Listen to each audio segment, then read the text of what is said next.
Hey, everybody, we've got samurai cats. And no, they're not samurai pizza cats. It's Manga Monday.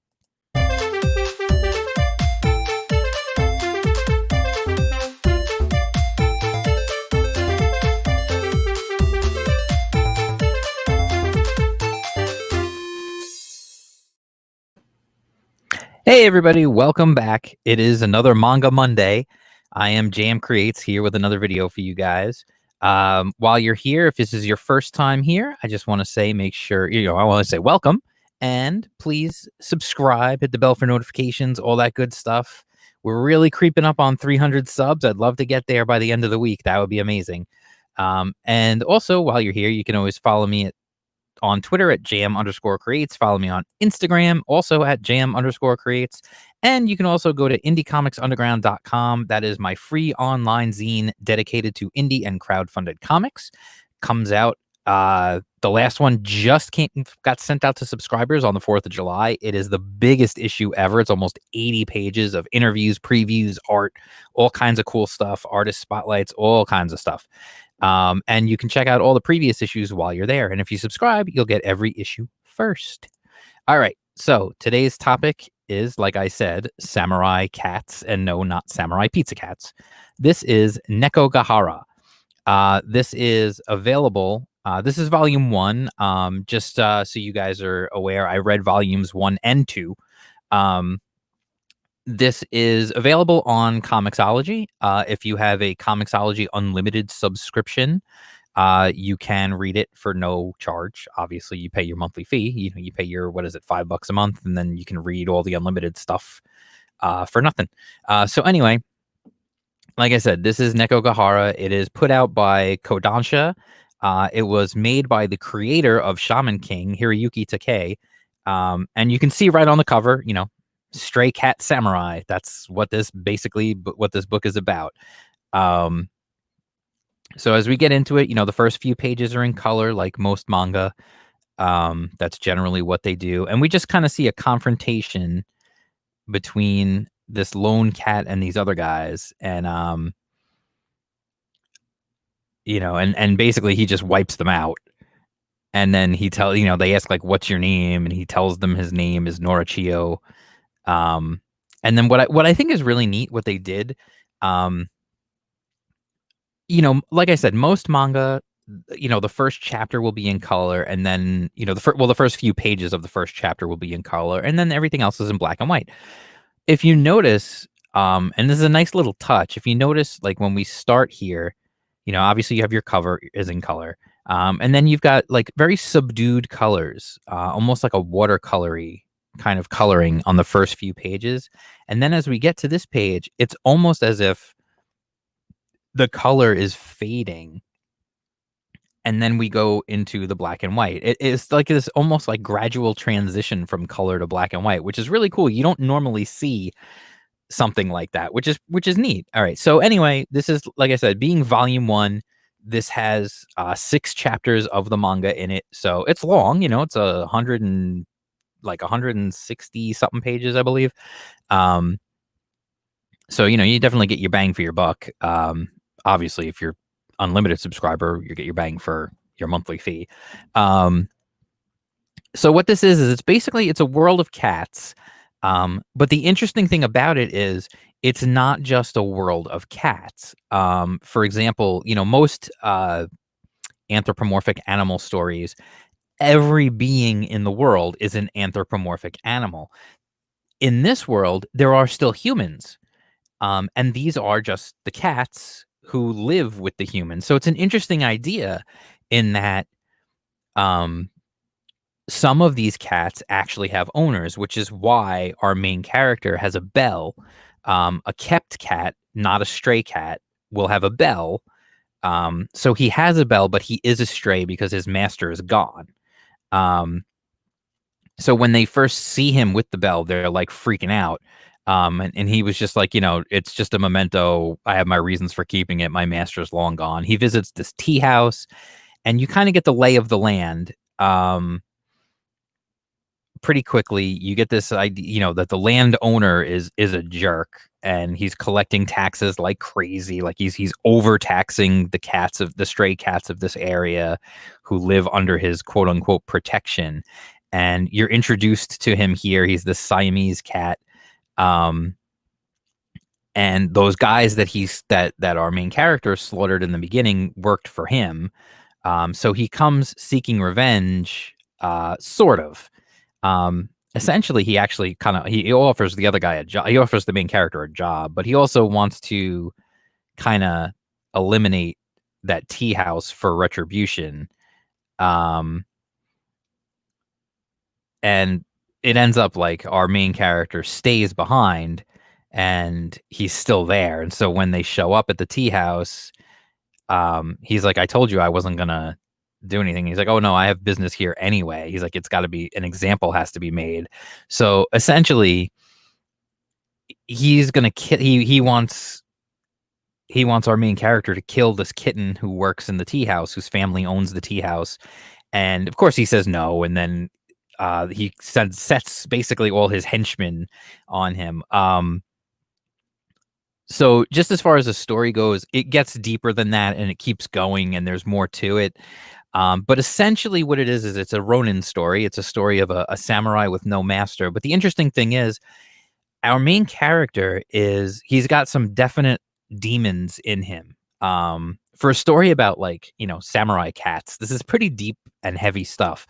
He apparently, during a war, there was a war, and he was kept by the leader of one side. And during a battle, he actually, to attempting to defend his master, jumped at a human, attacked a human, and actually killed the human. He like ripped his throat out.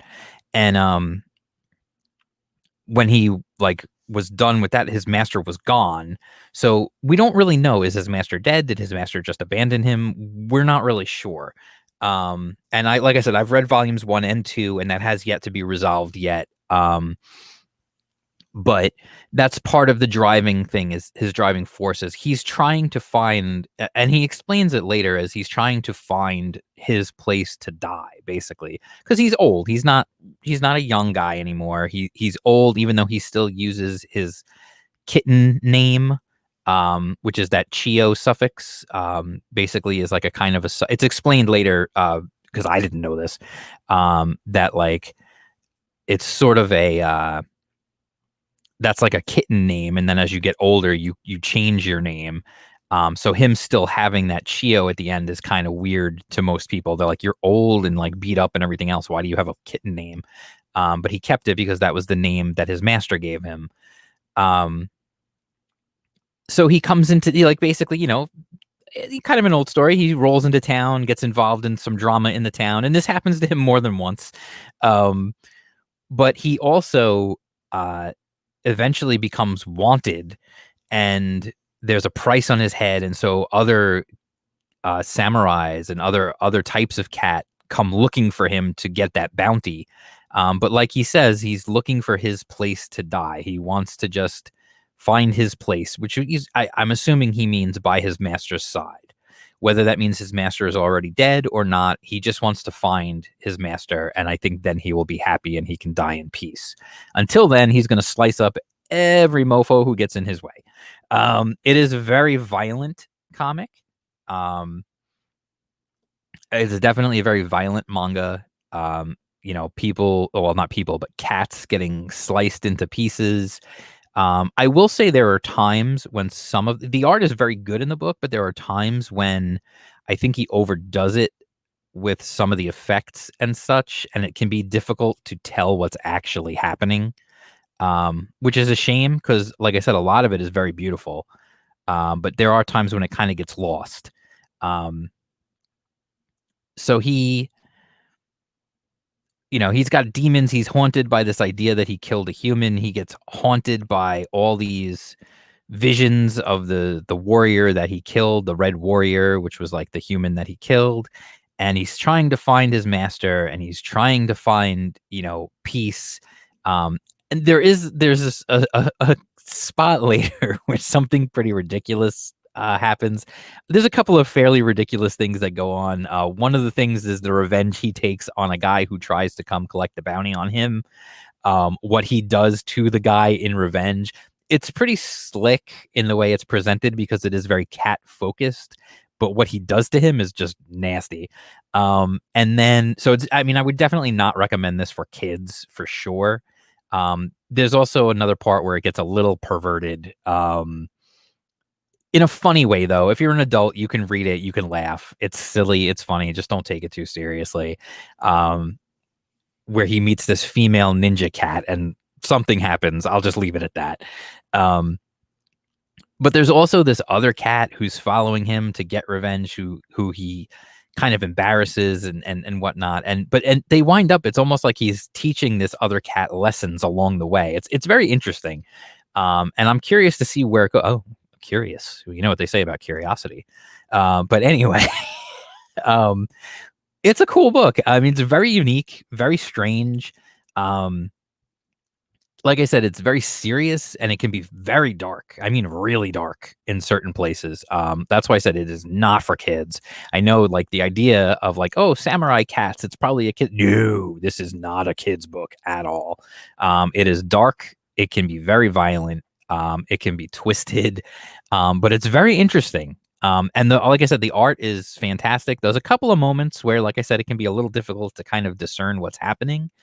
Because I do think he kind of goes overboard sometimes with the lines. But other than that, it really is an interesting book, and I definitely would recommend checking it out if you're curious about it. Especially if you've got Comixology Unlimited, simply because it's not going to cost you anything extra to buy it. Would I recommend, if you don't have Unlimited, buying it and reading it? Well, I would probably recommend get the first volume, because you could probably get the first volume fairly inexpensively, considering the amount of pages it is. It's, like 160, 170 something pages. So I would recommend checking it out for sure. And then see what you think if you want to keep going. Like I said, I read volumes 1 and 2 because I was interested in it, in seeing what was going to happen next. And I probably will read volume 3 as well, especially if it's included in Unlimited. I'll probably just keep going, just to see where it goes. I'm curious. It's a very unique book, and I like that. I like to find unique manga that's not the same old, same old. It's not a high school book. It's not, it's not the same old thing that you're always seeing all the time. So I like that. So that is Nekogahara.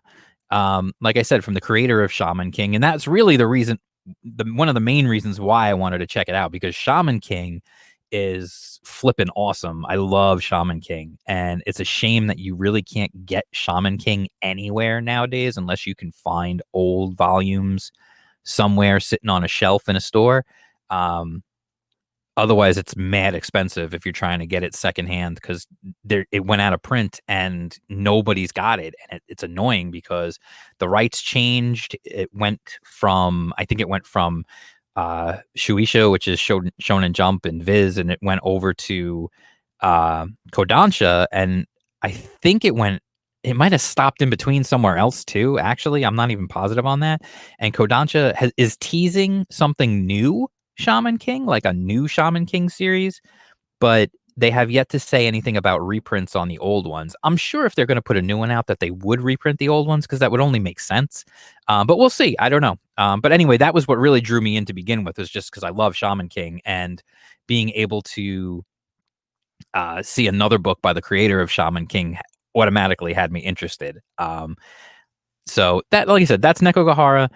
This is your Manga Monday. I hope you enjoyed it. If you like this video, if you want to see more videos like this, hit the thumbs up button. Let me know in the comments below. If you've read this book, let me know what you think of it. Do you love it? Do you hate it? Is it interesting? Should I keep going with it? And also, if you have any manga that you want to recommend for a future Manga Monday, let me know in the comments below. I'm always up for recommendations, and I'm always I'm always down to read anything, if it looks cool. So definitely check that out. Like I said, if you're new to the channel, please subscribe, tell your friends, share the channel. Let's share the love. Let's grow this thing.